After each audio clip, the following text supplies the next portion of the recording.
you say a few things, and then we'll pepper you with questions from that point on. Going to say, let me say a few words.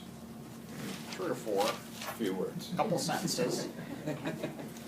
Well, thanks for the invitation.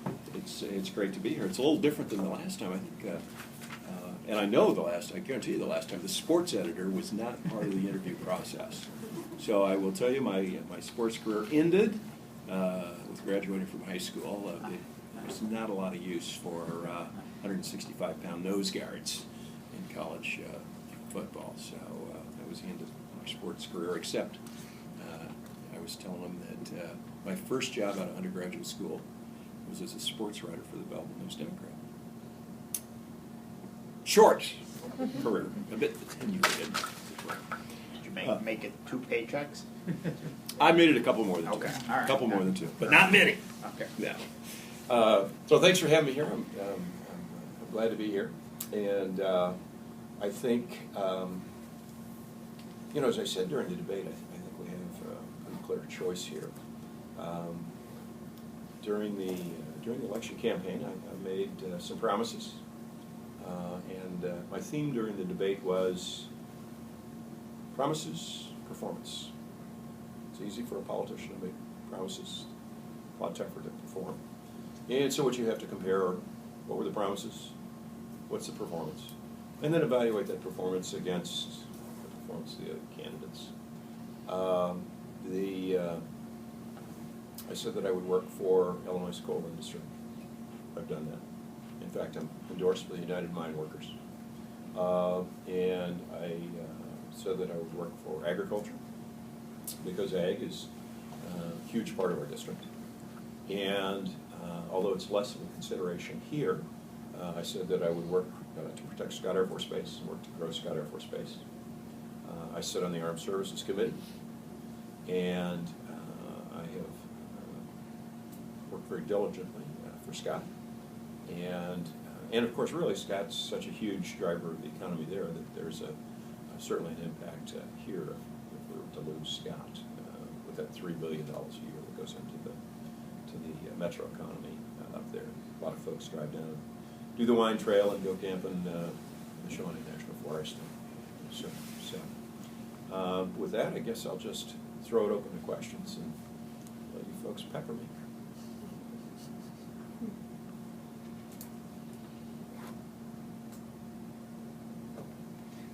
One of the intriguing things that you said in the debate was that jobs tend to congregate around corridors of transportation. Do you have any specifics on how you would try to bring more jobs to the area based on places like Mount Vernon and Marion, where we have interstates and major highways intersecting? Can you just elaborate on any plans you might have along those lines? Well, certainly. There's really a couple of components to it. One, of course, is the physical infrastructure. That's the highways, the locks and dams, the rivers. I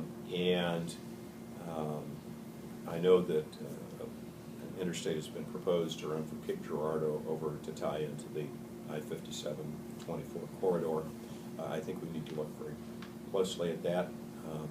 There are some folks who are opposed to that for environmental reasons.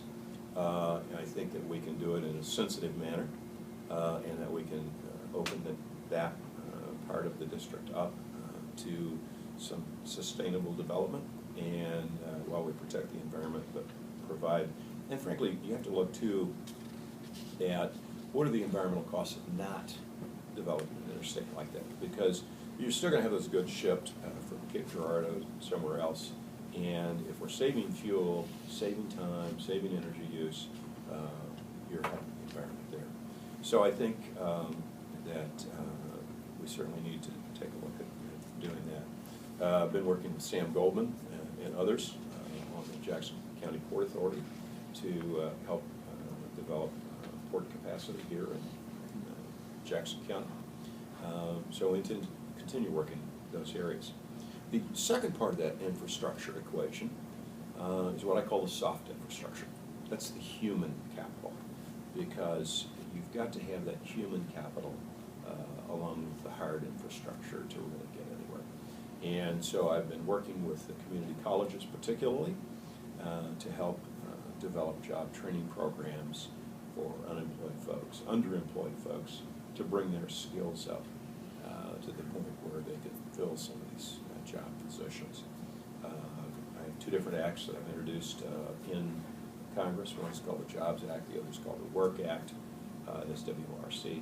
Those job bills are designed principally to help fund training for folks who are underemployed and unemployed, and particularly, to give you a couple of details, would provide a $2,000 a year grant for up to 2 years for job training at our community colleges. And I really want to congratulate the community colleges here in the district, because whether you're talking about Shawnee or John A. Logan, Grand Lake, Swick, they're all fully engaged in this, and they're all really working really diligently to see that, so whether you're talking about medical careers or industrial careers, they really have stepped up to the plate to help develop these job training programs to be able to bring folks up from those minimum wage jobs, part-time jobs, on into a fully developed career. You talked in the debate at some length about your service record. Talk a little bit about the sort of reactive nature to how the VA situation was handled. I guess we now have the Monday morning quarterback advantage of, given the conflicts that we've been involved in, kind of the inevitability of something like this occurring, and yet, everything seems so reactive, and every candidate and incumbent then was, off visiting the VA hospital, and then maybe talk a little bit about the maybe half a loaf kind of measure that finally became the funding mechanism afterwards. Okay. I was aware that there were problems in the VA before taking office. And I was aware of that because when I was the adjutant general, when I was commanding in the Illinois Guard, we had what are called warrior transition units. And a warrior transition unit is where someone's been injured or wounded in combat. They come back and they will remain on active duty service while they're getting rehab, while they're going through the training, being reintegrated into the community. That's both physical and mental? Primarily physical, although TBI, traumatic brain injuries, were also pretty frequent. Now, those units, we would sometimes see soldiers wind up spending not just a few months, but maybe even up to a couple of years in a warrior transition unit because of the problems of getting their Army medical records, and it's principally Army, almost exclusively Army that I dealt with, but getting their medical records translated from the Army's computer system and the Army's medical record system over to the VA. Those computers don't talk to each other. Now, how in the world can we be, then it was 2008, 2009, 2010, 2012, but how can we be well into the first decade of the 21st century and we have computers that aren't talking to each other? But that was the case. And we had a lot of problems in transitioning these soldiers over to the VA system. So I had a glimmer of a suspicion that there was a problem there. So one of the very first things I did after being elected, but before I was even sworn in, I went to Marion. I went to the VA hospital to talk to people, and not just administrators, but the administrators and I will tell you, it was interesting because they were very reluctant to let me in the door. They were pretty standoffish about it. But we convinced them that, well, yeah, he is going to be a congressman, and even if he's not a congressman, he's a veteran, and so maybe I'll let him in the door. So at any rate, went in, met with administrators, met with frontline staff, met with patients, met with veterans, and so I got a first-hand glimpse, really, of what was going on, because I'd seen it on the other side. I'd seen it on the Army side, where we're transitioning these folks out and then trying to deal with the VA from the Army side. And I did that because I knew there had to be a problem there. And the interesting thing is, as I've been in Congress, and I wasn't aware of it before I got to Congress, but both the administration and Congress have received all these VA IG reports.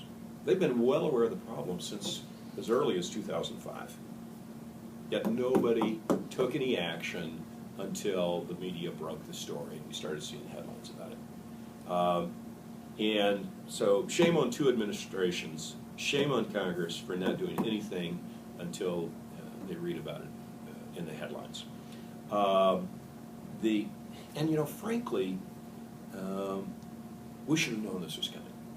You know, I'm old enough to remember what happened during and after Vietnam. And you may remember, or if you're my age or close, you may remember that the VA back then was still largely treating World War II and Korean War veterans. So here they are treating folks, and this is back in the late 60s, early 70s. So they're treating folks who are mature, you know, in their 50s, in their 60s, and they were really designed and accustomed. It was the culture that we're treating World War II veterans, that we're treating Korean War veterans. So then all of a sudden we get this big influx of young veterans, different needs, different injuries, different wounds, different culture, really. And the VA had a really rough time in the early 70s making that transition, if you will, to treating all these new young veterans, because they hadn't had an influx of veterans since the early 50s with Korea. So, you know, corporate memory should have taught us, we should have had somebody around who's going, oh, you know, remember what happened after Vietnam? Well, here we are again today. And you know, from Vietnam to the current set of wars we're embroiled in, there had been some small conflicts, but there hadn't been any conflicts of the size where we're getting big influxes of veterans.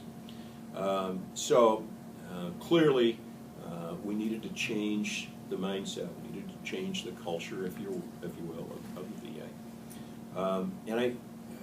The one big problem that I consistently hear, and I will tell you this, I want to praise the VA too. This is not a beat up the VA situation. The VA has done some great work. Most of the veterans that I've talked to who receive treatment at the VA are very happy with it. They like their docs, they like the nurses, they like the pharmacies, they really seem to like the care they get. The complaint is, of course, the red tape. And that's true for the staff, too. The staff's very frustrated with the red tape. And for example, at Marion, they have 1,600 full-time jobs. Well, excuse me, they have 1,400 folks working full-time equivalent there now. They have 1,600 positions. So 200 of the positions are vacant. That's 1 out of every 8 jobs. Well, can you imagine trying to run this newsroom if you had 1 of every 8 desks? I'd take it in a minute right now. Well, bad example, maybe. Bad example for the newspaper business. But to do an efficient, effective job, to adequately treat people, you can't have 1 out of every 8. And the reason they're vacant is because from the day you're interviewed to the day you're hired, it's a minimum of 120 days lag. Well, golly, if you're a young doctor or nurse, you're right out of school, you've got a student loan, you've got kids you need to feed, you got a car payment, or more like most students, you're driving a car with 200,000 miles on it, and you need a new car, you can't afford to wait 120 days to start a job. You need that job because you need that paycheck. So we wind up losing those folks. And of course, the other problem that we have here is that a lot of these young doctors, these young professionals, don't want to relocate to what they consider a rural area. You know, and particularly if you're a young doc and you're sitting there on $200,000 worth of student loans, and your choice is going to work for federal government wages at the VA in Marion, Illinois, or working at a research hospital in Chicago or St. Louis or Nashville, what are you going to do? You're going to pick the big money because you got that $200,000 note over your head. So probably one of the things we ought to do is look at a student loan forgiveness program for folks who take a job with the VA. We do that for the public health service. So if a young doc goes to work on an Indian reservation or takes another public health service job, they get a student loan forgiveness. And that's a big deal. That can really help you if you're sitting there on $200,000 or so. So I think we need to do that for the VA. And the bill that was finally passed afterwards, the compromise, your feelings toward that? Well, there is no perfect bill. You're going to have to make compromises in any legislation that you do. But I think we've come a long way. For example, we're getting 21 new medical clinics built nationwide. One of them is going to be at Cape Girardeau. It's not here in the district, but gosh, it's just right across the river. So for those folks who live, in that area closer to Cape, they're going to be able to get to that medical clinic and get some help. So it certainly is better than where we were. And one other point about the VA while we're talking about the VA, I sponsored a bill that would require the VA to act on a disability claim within 120 days of the veteran filing the claim. And if they did not act within 120 days, then the veteran would be presumed to be disabled. Now that bill didn't get through, but what did happen is the VA took that legislation very seriously, and so as a result, they've cut the waiting period for disabled veterans by 40%. So I think that was a big win for veterans. Talk a little bit about the learning curve of being a congressman. So kind of personalities, ideologies, political parties aside, you coming in as a second-term congressman as opposed to either of your opponents or even the Bill Enyart of 2 years ago, what's the learning curve and how can you better serve the district now because of that? That's a really great question. And you spend the first year just learning the ropes.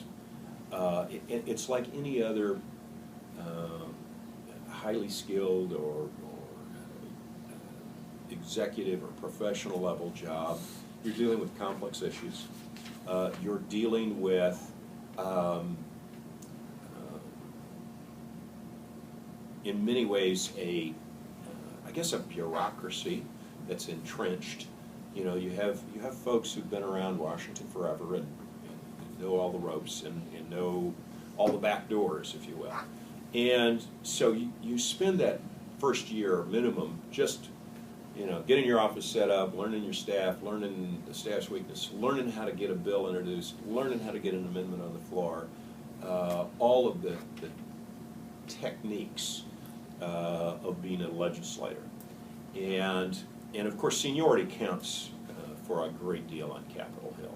Might not be as much as it was 30 or 40 years ago, back when, say, Kenny Gray was serving, but it's still a very important factor.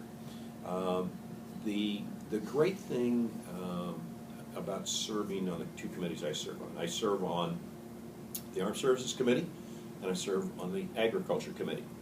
And serving on the Armed Services Committee, I'm the only retired two-star general in Congress, and that's both the House and the Senate.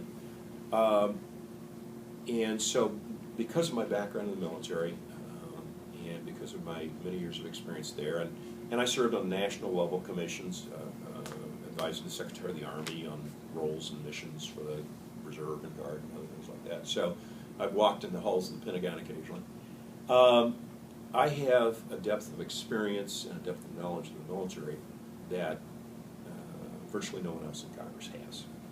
And so as a result of that, I don't speak often in the Armed Services Committee, but when I do speak, people listen. And neither of my opponents has that background or that experience, and frankly, no one else in Congress has that experience. So I think that lends a great deal to my effectiveness in Congress. And again, for your readers, it's not as important as it is to the readers in the Metro East or the northern part of the district. But for Scott Air Force Base, that's just absolutely critical. And it's important here, too, because we all rely on our nation's defense. We're all protected by our soldiers, sailors, Marines, airmen. And I think by lending that voice of experience, that level of expertise, it improves the nation's debate on defense issues. And we waste money in defense. You know, we don't necessarily need more money in defense. What we do need is money more efficiently spent. You know, and I'll just cite you one quick example of that, and that's the amendment that I sponsored to the National Defense Authorization Act. It's DOD's budget. And that was the amendment requiring the militaries to go back to one camouflage uniform. All right. Now, back when I was a young officer, we had one common camouflage uniform between the Marines, the Air Force, and the Army. We all wore the same shade of green. All right. Today, there are 10 different ones. You know, the Air Force has got a nice little blue one, the Navy's got a nice little blue one, the Marines have got theirs, and theirs. Why? You know, what you want a camouflage uniform that works. It camouflages you. That's the purpose. So, I sponsored an amendment to go back to one uniform. Now, we thought that was going to save $43 million a year. And some folks said, well, that's a small change. You know, what's 43? Well, over 10 years, that's $500 million. Well, it turns out that for the Army alone, after we did a closer look at the numbers, it's something over $80 million a year. It's about $82 million a year for the Army alone. Well, that's now all of a sudden you're in spitting distance of $1 billion over 10 years. So as Senator Everett Dirksen used to say, $1 billion here, $1 billion there. Pretty soon you're talking real money. So that's just one example of how we can have a more efficient, more effective military at lesser cost to the taxpayer. In terms of the House Agriculture Committee, Illinois today is very blessed because we have actually got 3 members sitting on the House Agriculture Committee. Sherry Bustos from the Quad Cities area up in the northwest corner of the state. Rodney Davis from Central Illinois, running from Edwardsville all the way up to Champaign-Urbana, and me. So with the 3 of us on that committee, although we're all 3 freshmen, the 3 of us as a block have some influence there. I like to tell the folks in Washington, D.C. that I represent the west coast of Illinois. They're not real familiar with geography sometimes, and so I always get a puzzled look about representing the west coast. And actually, Sherry Bustos and I have most of the west coast because she's got the Mississippi River from the Wisconsin border south, past Peoria, and of course I pick up Alton and then run all the way to Cairo. But you know, with the work that I did on the House Agriculture Bill, and finally getting that through, that's the first time we've had a farm bills, a 5-year farm bill since 2007. So as a result of that, the Illinois Farm Bureau has endorsed me for re-election. Only one of the 3 candidates to be endorsed by the Farm Bureau, and I likewise have the support of the ethanol folks. Because ethanol is, A, it's important to our corn producers here in Illinois, and B, it's important for a balanced energy strategy. It helps reduce imported oil, providing energy for our nation. So I think that, although I am a freshman, I think I've spent that introductory term wisely, learned my way around the halls of Congress, and as a result, I'm really fully prepared to go back to Washington and continue working for Southern Illinois. Did you at any point before the debate listen to what you said in the debate 2 years ago, roll your eyes and say, if I only knew that? Well, let me tell you, if I knew 2 years ago what I know today, I'd still be a general. But I did not. I don't think I want to go back. And I've had a couple of people come up to me and say, you know, you're a much better debater now than you were 2 years ago. You must have learned something. One of the complaints of the American people in general was the contentiousness in Washington and the gridlock. Just what how do you as an individual congressman, especially as a freshman, how did you approach that, and what do you hope to make better in the second term if it happens? Well, it's interesting, and you're dealing with a body of 435 folks, and it's kind of like, I went to a small high school, so I remember walking in those doors as a freshman, and oh my God, there's a senior, there's a junior, oh, they're on the football team, they're big shots. It's kind of the same way in Congress. You've got the John Boehners and the Steny Hoyers and folks who have been around a long time and are in positions of leadership. We had a large freshman class. We had over 70 folks come in as freshmen, and you make friends quickly with your other freshmen because you're all learning the ropes at the same time. I get along well with Rodney Davis. He and I have worked together, particularly on river issues. John Shimkus and I, in fact, John and I serve as co-chairs of the Coal Caucus. John serves as the Republican chair, and I serve as the Democratic chair of the caucus. And it's very unusual for a freshman to serve as the chairman of the caucus. It just doesn't happen. But again, because of Illinois' importance in the coal industry and the fact that I'm not your typical 38 or 40-year-old lawyer or state legislator who got elected to Congress, I have a little bit different experience and background. They thought I had the maturity to handle being the chairman of a caucus. So we work together well. I have friends on both sides of the aisle. I think too, we need to keep this in historical perspective. Everybody kind of wrings their hands and woe is me, woe is me. I just finished reading a great book about Thomas Jefferson. Thomas Jefferson, The Art of Power by John Meacham. It was a Pulitzer Prize-winning book. And when you read about the antagonisms and the arguments and the controversies that divided us as a nation at our founding, today we're still having the same arguments in many ways, but we've gotten past some arguments too. I mean, if you look at our history, I mean, when the Constitution was written, there were still slaves. I mean, there were slave states and non-slave states, and we didn't have an army beyond a few hundred soldiers, and so. But many of the arguments we were having then are the same arguments we're having today. And what we have to do in Congress is work those arguments out and reach a compromise. And it was interesting. It was very interesting sitting in the House Agriculture Committee, because when we're writing the Farm Bill, the arguments weren't between the Republicans and the Democrats. They got along, but they could get along, particularly if they were from the corn guys and soybean guys versus the peanut guys and the cotton guys. Okay, so you have different interests there. So it was more a regional or alignment there, and you would see that.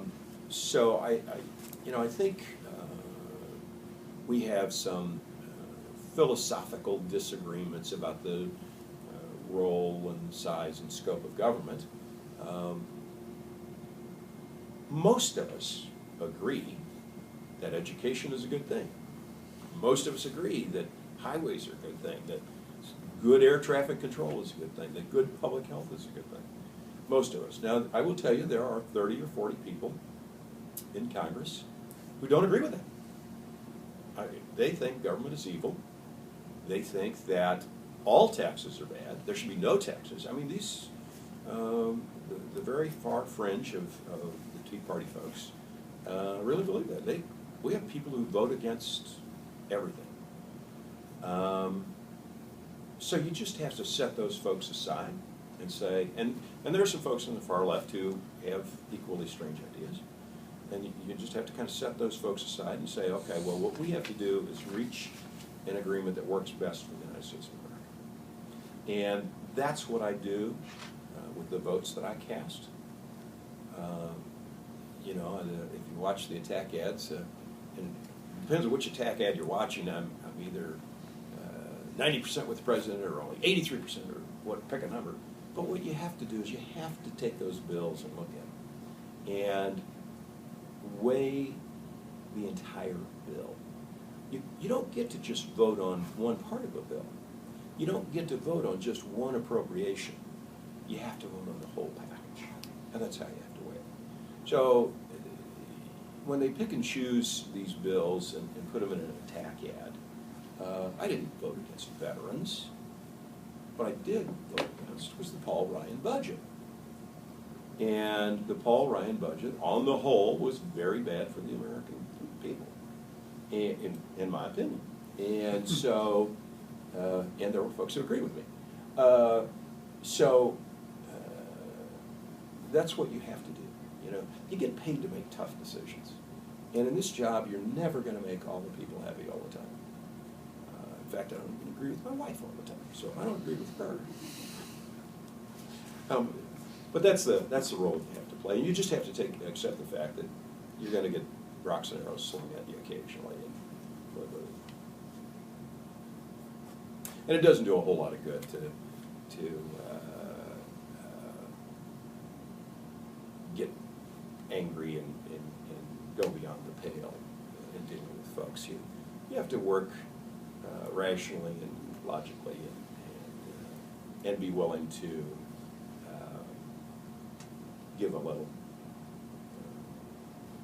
because that's how we reach compromise in this society. Kind of follow up on what Les asked, so maybe 15–18% of the House is new, first term, and yet as a whole still a 12% job approval rating. What do you think the Americans expect that isn't happening? What would have to happen for that to be acceptable? Well, what I would like to see is the Speaker of the House, John Boehner, to let these bills go to a straight up and down vote. The way Congress is structured, the Speaker of the House controls the legislation. He controls whether it gets to the floor or not. And if we were simply allowed straight up and down votes, there's a whole lot of legislation that would get passed. And the reason it would get passed is because there are currently 199 Democrats and 230, there's a couple of vacancies, so it's just over 230 Republicans in the House currently. That's not going to change a whole lot, maybe 7, 8, 10 seats will flip, but let's assume it's going to stay fairly much the same. And the Speaker's position is he will not bring anything to the House floor unless he can pass it with a majority of Republicans. In other words, he has to have, you need 217, 218 votes to pass, depending on how many vacancies there are, to guarantee passage of a bill. All right? So he can only afford to lose, 10, 15 of his folks and still be able to guarantee passage of a bill. So unless he's got virtually all of his folks locked down to vote, then he's not going to bring the bill. Well, when you get into controversial topics, the budget, whatever, and those Tea Party folks abandon him, he doesn't have enough votes to pass it unless he brings Democrats on board. And Democrats will come on board. I mean, and you saw that in some of the legislation we passed when we finally got it there. The Farm Bill passed with Republicans and Democrats. You had to have the Republicans and Democrats. The first Farm Bill did not pass because the far right didn't think enough money was cut from SNAP benefits, and the left thought too much money was cut. So you had this really weird voting situation where and you had the Republican chair of the Agriculture Committee begging his members, pleading with his members on the floor to vote for the Farm Bill. You had the Democratic ranking member, Colin Peters from Minnesota, begging with his folks, pleading with the Democrats to vote for the Farm Bill. But the extremes of both parties refused, and so the first farm bill went down. The Senate passes a farm bill. We wind up passing a farm bill that was virtually what we had put forth the first time around, but certainly was very close. And that farm bill, by the way, saved the taxpayers dollars, saved the taxpayers money, but provided a market floor for the farmers, and so it was a good bill.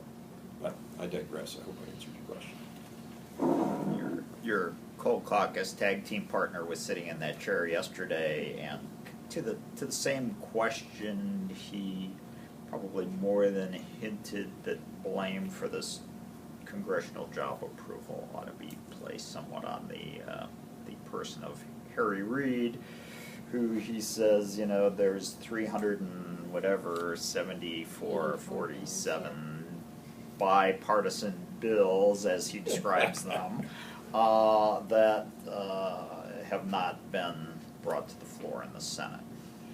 Well, John, of course, is a Republican, so John is going to take the Republican side of the story. Most of those bills that are pending before the Senate are bills that the Republicans passed in a virtually straight-line party vote. So if he says it's bipartisan, you need to go look at those bills, and maybe there'll be 233 Republicans and 2 Democrats, or not all, but the bulk of them are bills that Speaker Boehner didn't allow the Democrats to have much input into, and so Harry Reid controls his chamber. He's going to say, okay, if that's the way you want to play the game, then I'm not going to consider your bills, because they're not the bills that are a result of compromise and a result of bipartisanship. So I'd have to respectfully disagree with my co-chair, Mr. Shiftis. And of course, we're usually on the same airplane flying back and forth to Washington. So fracking's a pretty contentious issue down here. Not a lot would happen in your district as far as I'm aware of, but the rest of Southern Illinois would be affected.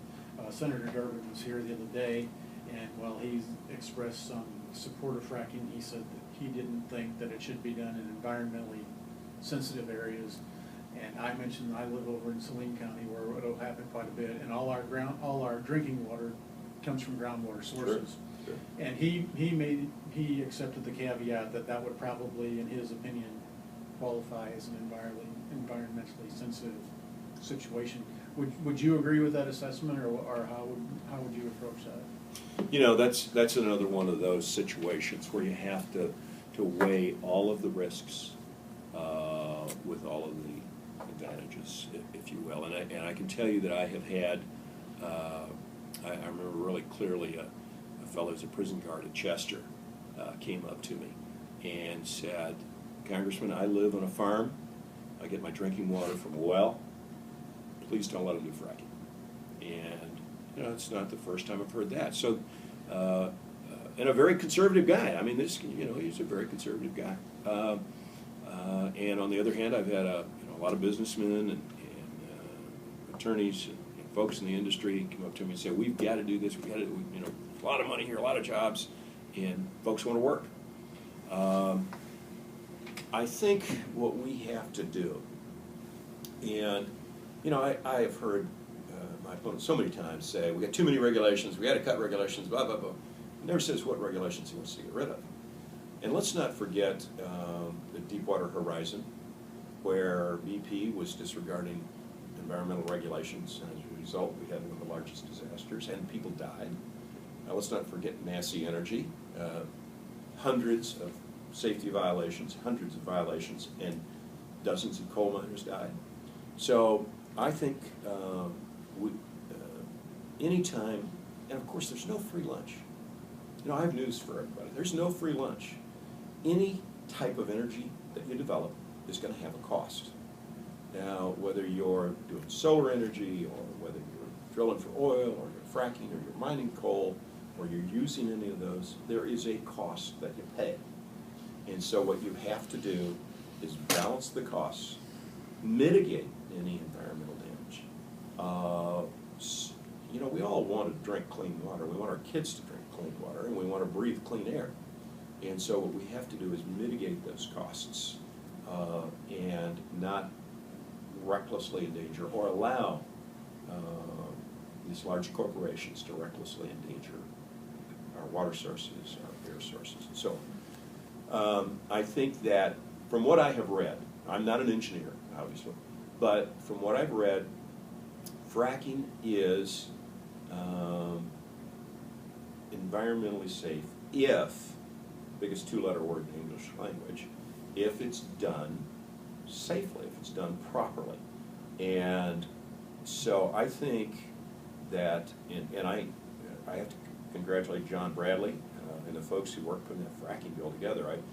It's the toughest in terms of trying to secure the environment and while allowing the development to happen. Legislation we have in the country. It's the best fracking law in the nation.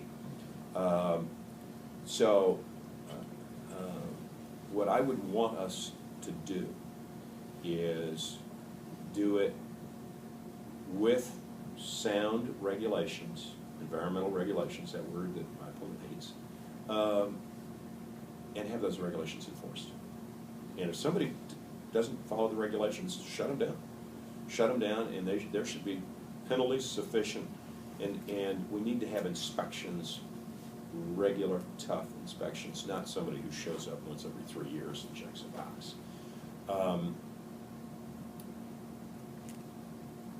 You know, in terms of Saline County, Saline's not in my district, Right. but I would certainly want to ensure that the water supplies are protected. Well, and I mean, that's the specific question. Right. Like Senator Durbin said that in areas where, you know, the entire region is dependent on that aquifer for Yeah. drinking water, that would be what he would consider an environmentally sensitive area. Right. And that's my specific question to you. Yeah. Is that something you could agree with?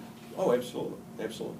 You know, and we saw the same thing with the XL pipeline, where they were going to run the pipeline through the Ogalla aquifer, and people started thinking, wait a minute, what are we doing here? We're risking contaminating an aquifer that provides drinking water for tens of thousands of people, irrigation water, water for livestock, and so on. And so they rerouted the line to ensure that it didn't get there. I think that we have to be sensitive to those kind of geologic realities. Same question I asked Senator Durbin the other day. Well, you guys are cheating. You're using Darn right, yeah. 'Cause you didn't watch. You're not going to reinvent the wheel. You didn't watch the video of his answer, did you? Darn the lie.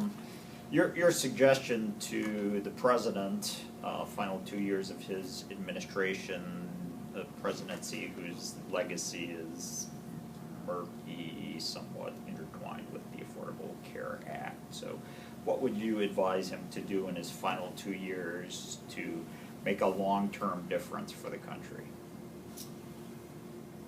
You know, that's a tough question.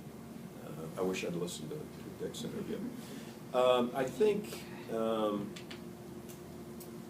none of us knows what history's going to tell until decades later after the books are written. I can remember when I was a young child, Truman wasn't very well thought of, and yet today people recognize what a great job Truman did in containing the Soviet Union and rebuilding Europe and all that sort of thing.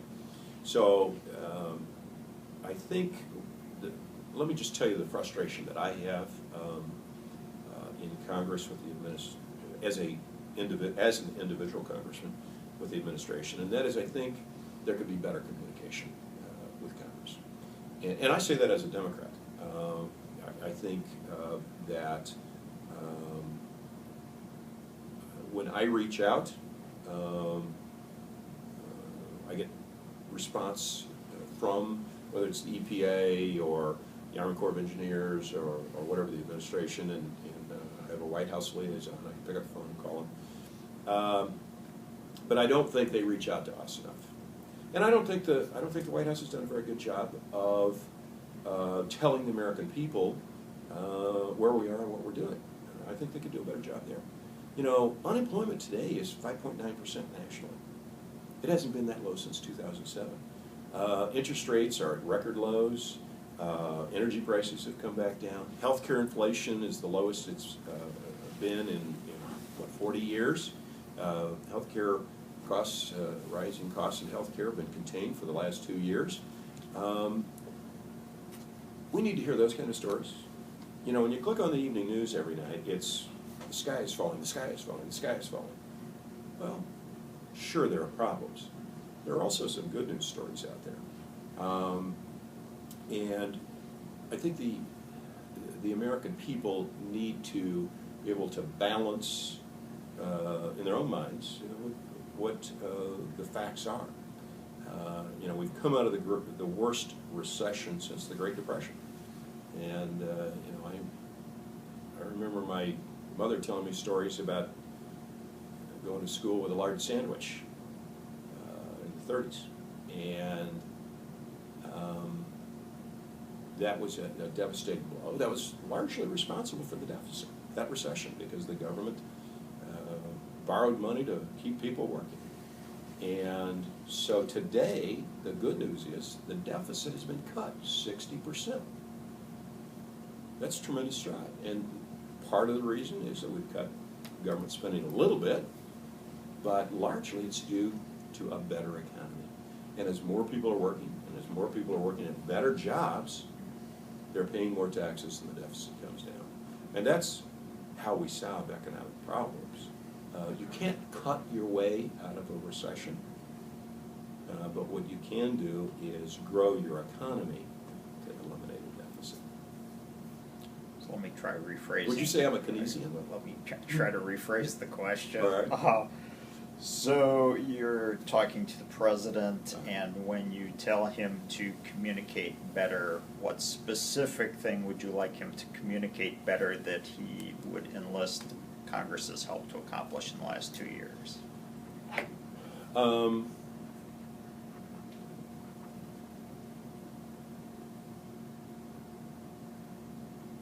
Some of the changes that the president made in the ACA, the administration made in the ACA, they didn't talk to us about first.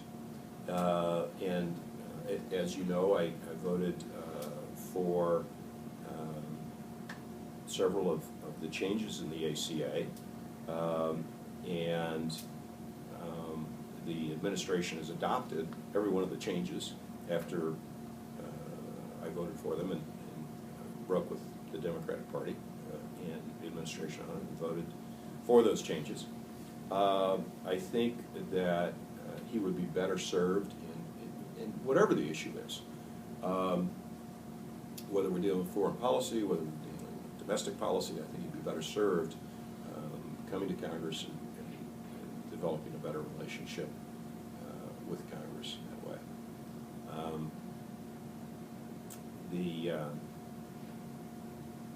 You know, when you look back 14 months ago, we had what was at that point sounded like the drumbeats of war in Syria, and I remember I flew back to Washington on Sunday of Labor Day weekend to take a classified briefing on the Syrian situation. And the administration was very strongly leaning towards going into Syria at that point, at least bombing Syria, and brought us in to brief us on it. And the good thing is the administration listened to us because the American people were adamantly opposed.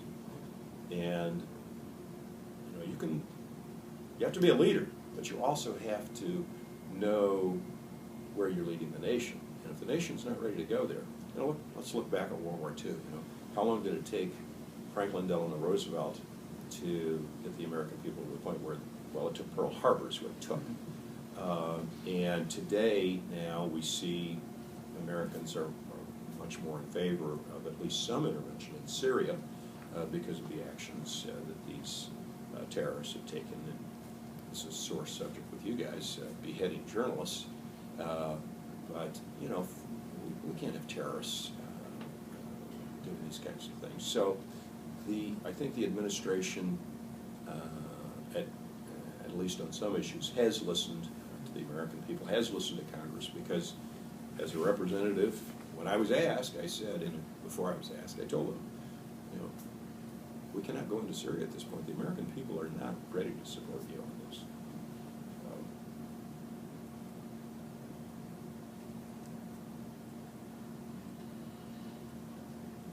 I must have taken your next question away from Yeah, I was trying to figure out the rest of the questions we asked anybody else over the last couple of weeks, just since stealing from them seems to be a good.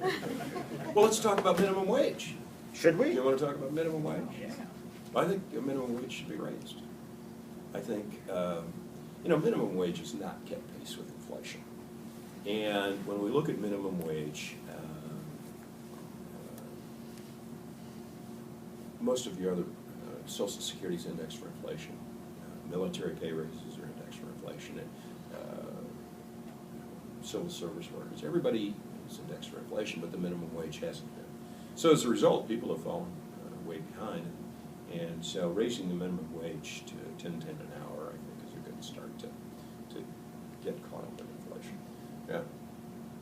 The unfortunate thing is that my opponent is not only opposed to raising the minimum wage, and he has a long history of being opposed to raising the minimum wage. He voted back in the 03-04 timeframe against hiking the minimum wage in Illinois to $5.50 an hour.